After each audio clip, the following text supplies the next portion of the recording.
স্নাসি যজ্জুহসি দদাসি যৎ যৎ তপস্যসি কৌন্তেয় তৎকুরুষ মদর্পণম। হে অর্জুন, ভক্তিযোগে যুক্ত হওয়ার এটাই পন্থা। তুমি যা খাও, যা দান করো, যা তপস্যা করো, যা ব্রত করো, সব আমার উদ্দেশ্য করো,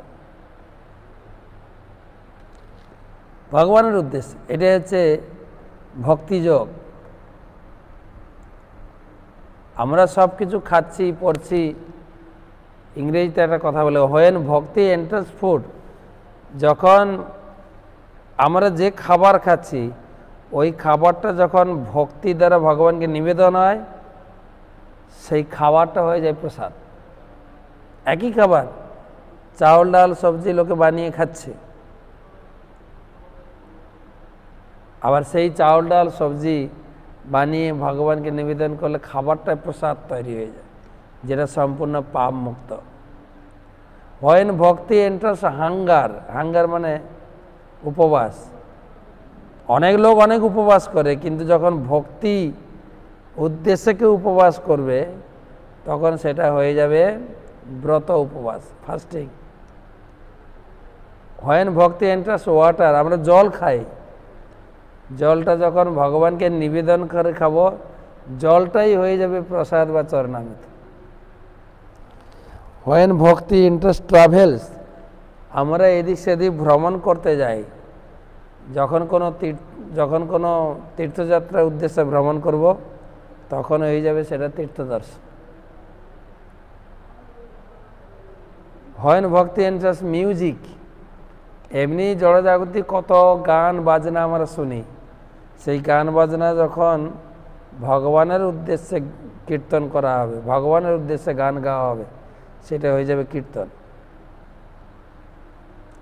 এমনি আমরা ঘরে থাকি, এই ঘরটা যখন ভক্তি দ্বারা সাজানো হয়ে যাবে, এটা আর ঘর থাকবে না, এটা হয়ে যাবে মন্দির।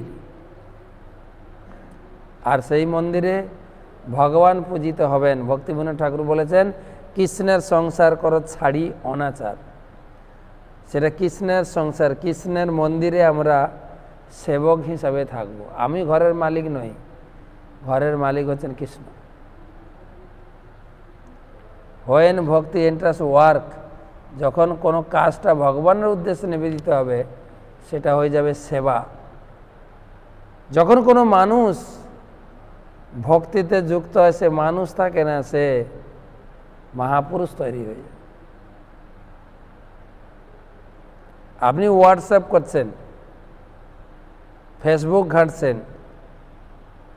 এই ফেসবুকে আপনি ক্লাস শুনছেন, এটা এখন ফেসবুক ঘাঁটা হচ্ছে না, এটা হয়ে গেছে সৎসঙ্গ।